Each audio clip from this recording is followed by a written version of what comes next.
This is your WGBW Daily News Roundup for the Talk of Green Bay, 97.9 FM and 1590 AM.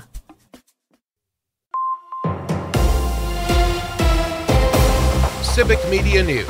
I'm Terry Bell. Here's what Wisconsin needs to know.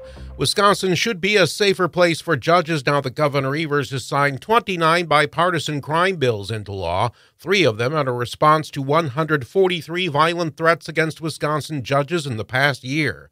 Retired Judge John Romer was shot and killed in his New Lisbon home 2 years ago by a man he had once sentenced to prison. U.S. House Republicans want to raise the Social Security retirement age. They say it's to account for higher life expectancies, but Nancy Altman of the group Social Security Work says it actually ends up being a benefits cut. You never catch up. Even if you work till age 70, your benefit's going to be about 7% lower than it is under current law. Altman says the better way to save Social Security is to raise payroll taxes on the highest earners. March Madness brackets can be fun, but gambling addiction is a real problem. Live sports bets in Wisconsin are limited to tribal casinos, but people can still cross state lines to gamble online. Rose Blazinski heads the Wisconsin Council on Problem Gambling. We know that more people are going to do it, and we also know that more people are going to become addicted to gambling. March is Problem Gambling Awareness Month. Today was supposed to be opening day for the Milwaukee Brewers, but bad weather is pushing it back to tomorrow. Other games are being called due to weather out east today. When the season finally gets underway, the Crew will take on the New York Mets at Citi Field in Queens. New manager Pat Murphy replaces longtime former skipper Craig Counsell. Don't cry over spilled milk, but what about bagged milk? Quick Trip convenience stores are closing the lid on bagged milk in May after more than 40 years. The company says people aren't buying as much bagged milk as they used to. Quick Trip says customers who had special promotional coupons for bagged milk are being offered other milk products. I'm Terry Bell, Civic Media News. Now, here's what you need to know closer to home. For WGBW News, I'm Lisa Hale. Things got tense and a hazmat team assisted the Green Bay Metro Fire Department following a garage fire on Argonne Drive yesterday. Crews arrived to the garage fully engulfed in flames. When the fire was under control, firefighters discovered 2 propane tanks that had been damaged by the extreme heat and that were leaking. Green Bay's hazmat team assisted in venting the tanks and limiting the danger. The fire remains under investigation. Appleton businessman Blong Yang announces that he will run for the newly drawn Senate District 18, an open Senate seat that stretches from Appleton to Oshkosh. I don't want to be a politician. I want to go down there one reason and one reason alone, to keep the American dream alive for myself, for my children, and yours as well. Yang, a Republican, said in a video released on his Facebook page that he saw firsthand during COVID how government mandates could have a detrimental effect on small businesses. That spurred him to run for office. A Fond du Lac man is charged with attempted first-degree intentional homicide, mayhem, first-degree reckless injury, and aggravated battery for allegedly stabbing his wife last week. The criminal complaint says 50-year-old Fermin Lopez Mendoza stabbed his wife during an argument about him moving out. He then drove away in a vehicle. That vehicle was found in rural Calumet County. Lopez Mendoza was later found and arrested as a resident in Osaaki County. Outagamie County unveils vending machines that contain Narcan and fentanyl testing strips as part of an effort to curb the number of opioid-related deaths in the county.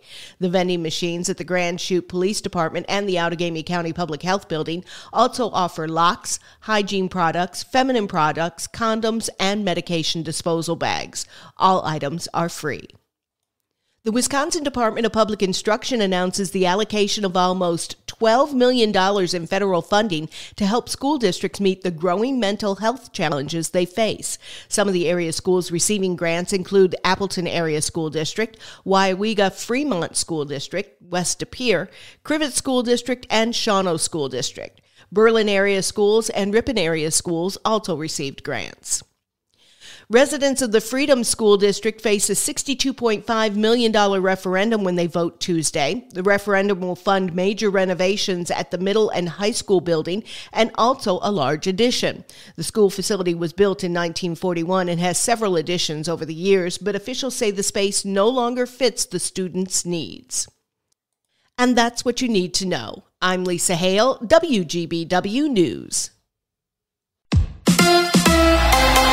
The Bucks lose Pat Beverly. Hi, I'm Mike Clemens with sports. It happened Sunday night. Bucks guard Pat Beverly says his right wrist kept bothering him during warm-ups. He still played in the game against the Thunder, then had x-rays the next day. Talked to the doctor and informed me that I tore a ligament in my right wrist and gonna need it surgically repaired, which takes 3 to 4 months. Beverly likely done for the season. The Bucks face the Pelicans tonight in New Orleans. College basketball tonight at the Kohl Center in Madison. The Badgers women's team faces the Illinois State Redbirds in the NIT. NFL, Packers wrapping up owners' meetings in Orlando. Matt LaFleur on why he's really excited. They've added Giants safety Xavier McKinney to the defense. I love just his ability to make plays on the ball. I think you saw it in particular, 2 plays that stick out to me were in that Philly game where he makes an unbelievable interception on the sidelines, and then the very next play they try to run a screen and he dissects the screen and jumps in front and picks off the ball, like back-to-back 2 interceptions. Jordan Love says he learned hard lessons about protecting the football in college at Utah State. And that's one thing I did a little bit too much in college, was trying to make those Superman throws and extend every play and throw it in. Nah, these guys they're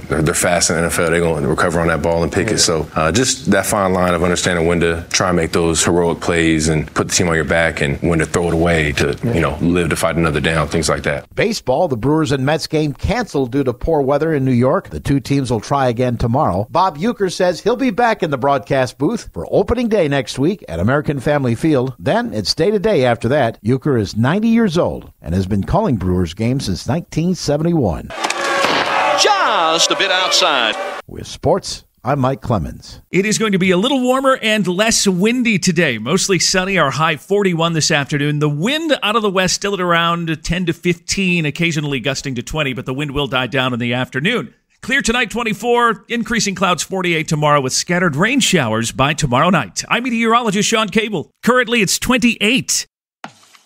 That's your WGBW Daily News Roundup from Civic Media. Subscribe to this podcast on Spotify, Apple, or wherever you find your podcasts. Find more news at WGBW.FM.